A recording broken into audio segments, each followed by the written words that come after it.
I don't need a father like you in dirty work clothes. Get out! I've worked hard to provide for my family, and that's what my daughter told me. My wife, instead of reprimanding my daughter for her outburst, agrees with her. There's no place for me here anymore. I realized that and quietly left my family. But my wife still don't know who I really am. My name is Andrew. I live with my wife Caroline and my daughter Olivia. My marriage to Caroline was a long and winding road. Her father is an executive at a public trading company, and her mother graduated from a good university.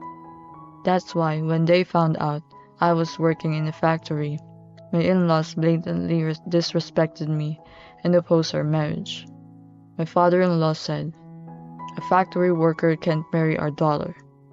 Before he even heard what I had to say, he dismissed me at the door. But I didn't give up on marrying Caroline.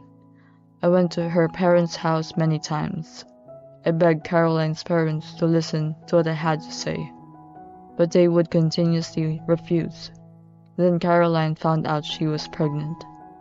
The in-laws were furious, of course, but now that we were having a baby, I was finally able to sit down and talk to them. I'm so sorry for doing the steps in reverse, but I've wanted to marry Caroline ever since I first knocked on the door of this house. I would surely make Caroline and our baby happy. Please give us your blessing for marriage." Hearing my passionate words, my father-in-law opened his mouth. Can you make Caroline happy? "Yes, I can. I'll make sure of it." It costs money to raise a child. Are you ready for that? "Of course I am." Then I have a condition. My father-in-law's condition was that we send our child to a private university-affiliated elementary school. It cost much more than a regular public school. He couldn't possibly have that kind of ability working in a factory. That's what my father-in-law thinks. But I couldn't give up Caroline and our baby just because of that. Okay, it's a deal. My father-in-law was a little surprised when I said this. Are you serious? We're not going to pay for anything, so don't come crying to us later. At first, he was reluctant, but eventually, I was able to get Caroline's blessing to marry me. After that, I worked harder than ever to earn money for my baby's tuition. My parents offered to help pay for my education, but Caroline's parents heard my determination and allowed us to get married. I couldn't rely on my parents to help me out here. I turned down their offer and saved my own salary to pay for their education. Caroline gave birth to a daughter who we named Olivia. When I looked at Olivia's beautiful face, I didn't think that the hardships of my job were a big deal. Caroline's in-laws were also smitten with her granddaughter Olivia. They often invited her over to their house and loved her. I was working most weekends, so naturally, Caroline and Olivia were the only two people who visited my parents' house. I was too busy working on weekdays to help out with child care. That's why I was grateful that the two of them were going to my parents so that Caroline would have less trouble raising our daughter. But as our daughter grew older, Olivia's attitude toward me gradually became colder and colder. I guess this is just another form of rebellion, a daughter's distaste for her father. Or so I thought. But in hindsight, I realized now that I was wrong. Apparently, Caroline and Olivia kept hearing my in-laws bad-mouthing me a lot while they were at my parents' house. I can't believe that a man with a bottom-line job like a factory worker is Olivia's father. He is a disgrace to our family. I feel too bad for her. Caroline had defended me at first, but after hearing my in-laws complain about me every single time, she had come to believe their words. Caroline began to look down on me, and whenever she was at her parents' house, she and her parents would always talk badly about me.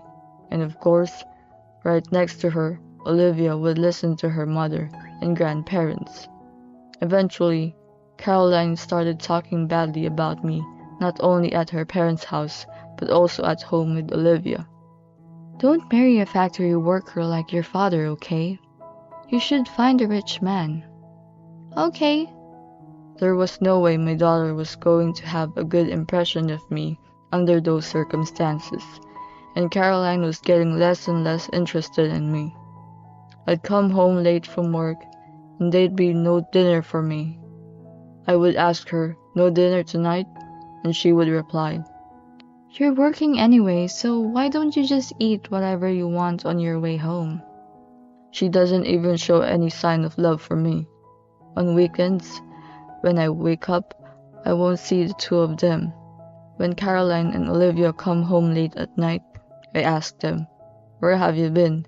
And Caroline would reply, "Does it matter?" On one occasion, early in the morning, Caroline was leaving the house with Olivia, carrying a suitcase. Hey, where are you going with that luggage?" I asked her in a panic, to which Caroline replied in a matter-of-fact manner, We are all traveling together from today. My father and mother are going with us. "A trip? I've never heard of such a thing." You're working anyway, right? We've been planning this for a while. Don't you feel bad if Olivia doesn't make any family vacation memories? I guess I was never part of this vacation plan. Part of me felt sad about this, but I couldn't take time off work. "Okay, have a good time. I'll pay for your trip. Give my regards to your parents." That was all I could do. Little by little, I lost my place like this. Then one day, the decisive event occurred. I found a printout in the living room that had been left there randomly. "Father's visit? This is for Olivia's school, right?" I muttered to myself, and Olivia snatched the paper out of my hand as if to grab it. That's none of your business. What? "But it says father's visit on it." That's why I don't want the school to find out that a factory worker like you is my father. You're definitely not coming. Caroline agreed with Olivia. Yes, for Olivia's sake, you are not to show your face at school. She goes to a school where all the fathers are prominent professionals. You don't deserve to stand next to them. Wait a minute. I'm the father, remember? Why can't I go to my daughter's school? That's the craziest thing I've ever heard. I couldn't keep my mouth shut about this, and Olivia just stared at me and said, You're always in your work clothes and you're dirty. I don't want a father like that. Get out of here, you filthy man. Filthy man? I can't believe my own daughter would talk to me like that. As her mother, Caroline, happily agreed with her daughter instead of scolding her for what she said. I know, right? No one wants a dirty father like you. If you think it's normal for a father to visit his daughter, then you can stop being Olivia's father now. Quit being her father? What do you mean? I'm saying that if you insist on going to school, I'm cutting you out of my family. Caroline and Olivia don't need me anymore. Not just as a husband and as a father, they don't see me as a human being anymore. I feel like a fool for having worked so hard to provide for my family all this time. I understand. I'll cut our ties. As you wish. Caroline instantly started to get upset when I replied, trying to stifle her anger. Oh wait, are you serious? Yeah, you want me to, don't you? But then what about the money? You're still going to pay for Olivia's tuition and our living expenses, right? Caroline's only concern is money, not living with me. I was speechless with dismay, and she started ranting in a panic. Hey, you're not going to run away without paying our living expenses, are you? You're a father. You have to fulfill your role as a parent. You don't want to have such a dirty father, right? And now all of a sudden you want me to fulfill my role as a parent? Isn't that a bit too much to ask? Shut up! You forgot the condition of our marriage. You promised to send our child to a private school, didn't you? Yes, I remember. That's why I sent Olivia to private school from elementary school all the way through middle school, and paid for her tuition and living expenses without the help of your parents. I even paid for the trip you guys took that made me look like an outcast, right? And yet, your parents have never acknowledged me, and they kept bad-mouthing me behind my back. It's your parents who are breaking their promise. All you have to do is be the kind of man that my parents would approve of. A man who works in a factory, who goes to work in those work clothes, isn't worth respecting. I see. That's too bad. You and your parents are just the kind of people who look down on people based on their titles. And the fact that you've allowed that mindset to seep into Olivia's life is a terrible, terrible influence. Don't be stupid. A dirty father like you is a much worse influence. Caroline and I had a falling out. No matter how much we talked, we're not the same couple anymore. We don't have the same values. Okay, well, if you're gonna go that far, we're gonna have to get a divorce. Olivia looked worried when she heard the word divorce. I said to her, "Don't worry. I know I said that, but I'm still your father even after the divorce. I'll still pay for your tuition." Thank you. Olivia thanked me quietly. Caroline coldly tells Olivia, Olivia, you don't have to thank him. It's a matter of course. So as long as you pay us, there's no problem. Now get the hell out of here. I did as Caroline said, packed my bags, and left the house. Then Caroline sent me a document with the detailed terms. Olivia's tuition must be paid in full after the divorce, the house must be sold, and half of the money from the sale must go to Caroline. I agreed to all of Caroline's conditions and started looking for a new house. I had no intention of going back to that house. Olivia told me thank you when I told her I would pay for school. She'd been influenced by Caroline and her grandparents, but she was really a good-hearted girl. But there's nothing I can do for her now. The least I could do was to continue pay her tuition as before. Caroline and Olivia have decided to move out of their home and stay with Caroline's parents. It was a relief to know that Olivia would have a place to live, but it was heartbreaking to think that she would have to deal with the negative influence of her grandparents every day. I eventually moved to a place closer to work. Caroline was adamant about me not seeing Olivia, so I was left on my own. All I had left was my job, and I threw myself into it more than ever. The years passed, and Olivia was now a senior in college. It was during Olivia's job search that my daughter and I reconnected for the first time in many years. I was on my way to a job interview, and Olivia was surprised to see me. Dad? Olivia stopped me as I walked down the hallway in my suit. It had been a long time since I'd seen Olivia, and she'd grown up a lot, but she still looked like she did back then. I invited Olivia to a nearby cafe to talk after the interview. I took a chance that Olivia would say no, but she readily accepted my invitation. As soon as we entered the cafe, Olivia suddenly bowed to me. I'm sorry, Dad. Since you left, I've gotten to know a lot of my friends in college, and I realized how naive I was. Olivia told me briefly about the friends she had made in college.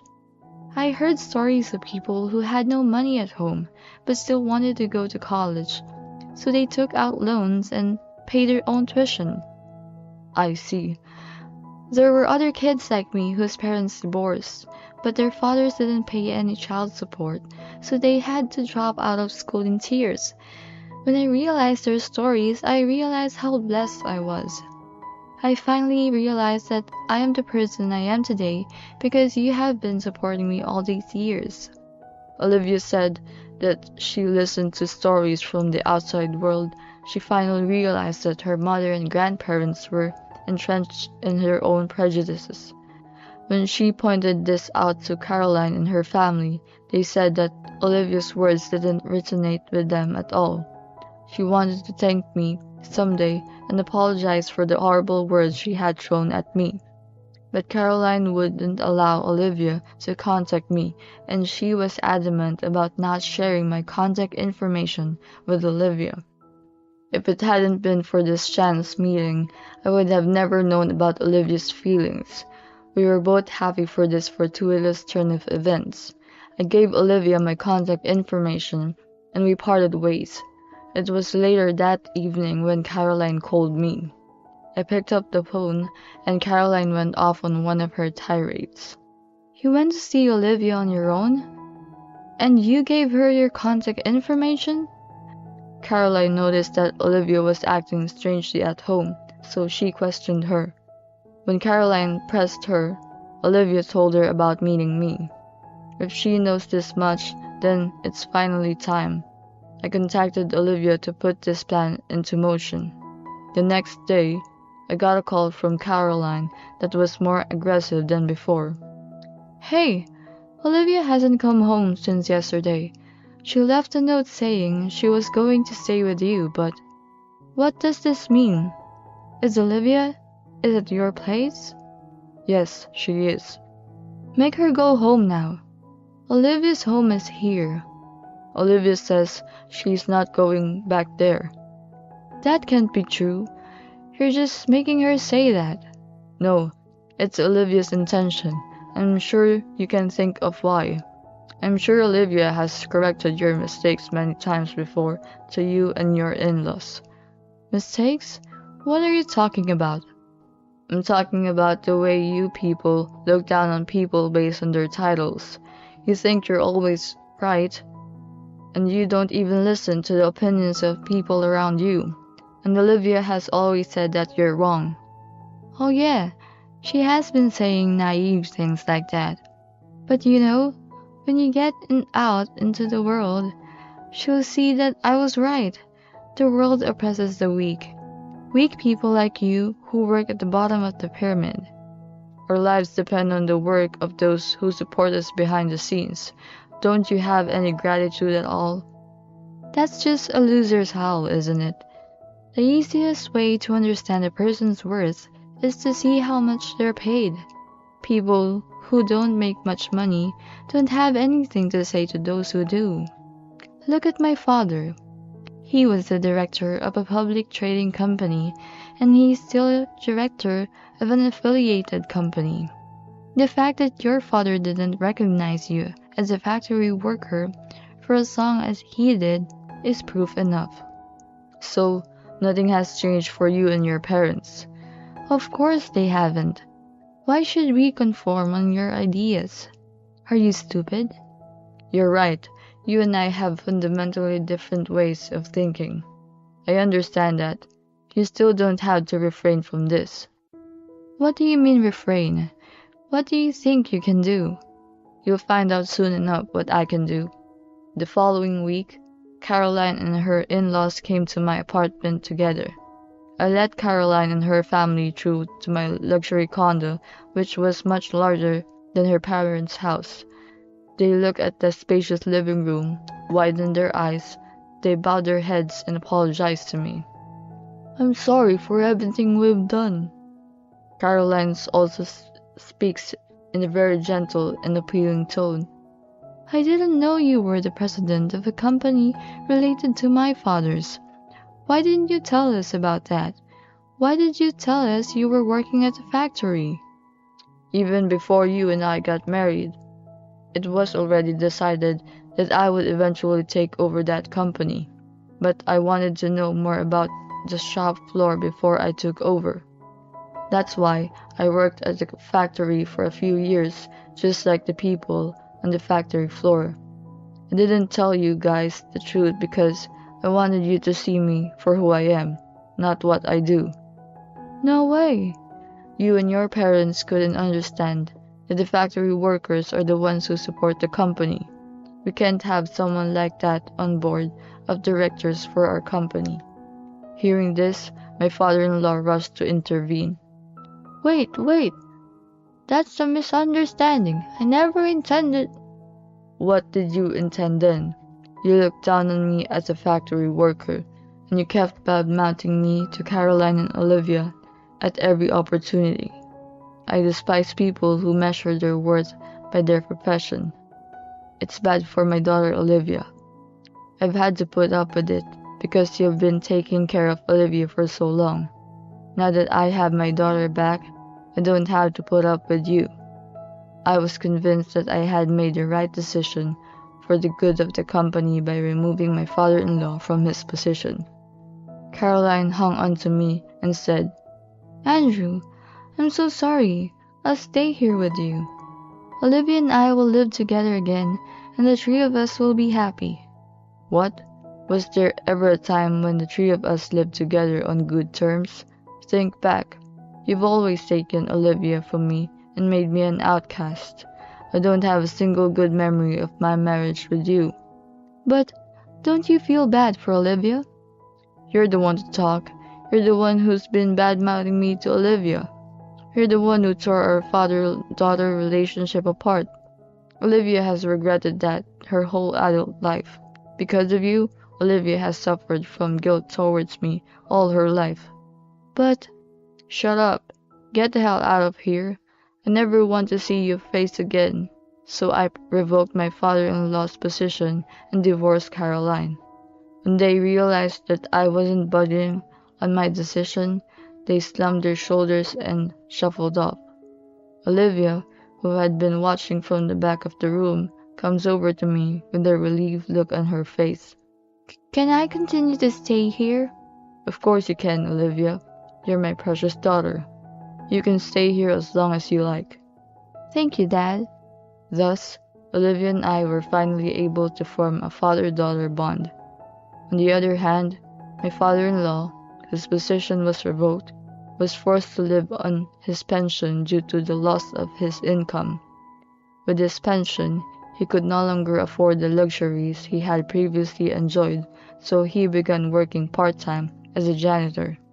Caroline, too, has been sent to a part-time job, which she is not used to, after having lived at home with her parents for so long.